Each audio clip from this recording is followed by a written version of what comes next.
Welcome everyone.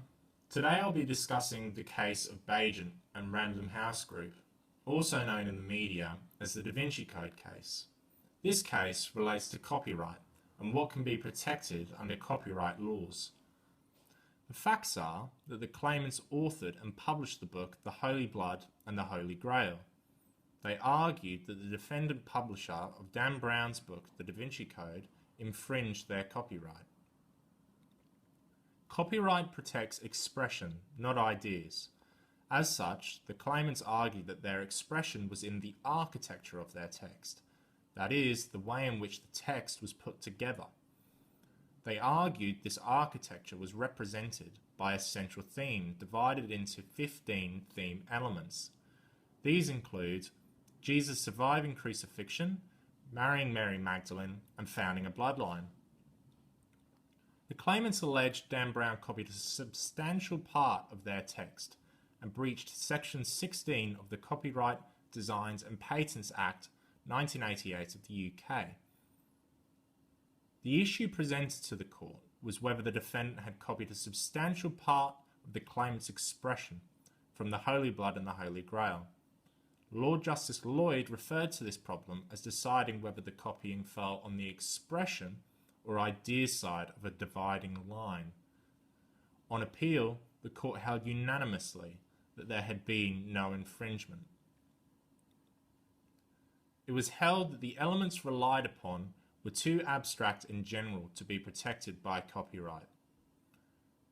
There were not sufficient similarities between the elements, characters, narration, arrangement, and ultimately expression. They were just a collection of historical facts, ideas, and theories.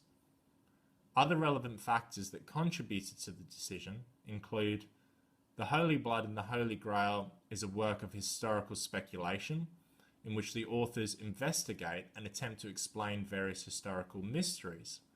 The Da Vinci Code, by contrast, is a thriller.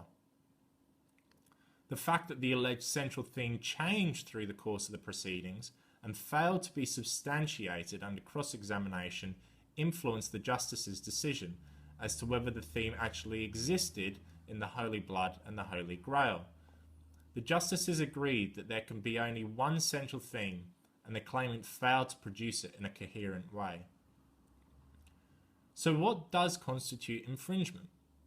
Well, a comparison was provided to a previous case, Ravenscroft and Herbert in New English Library, in which there were over 50 instances of language, characters, and historical events copied, and so did constitute copyright infringement.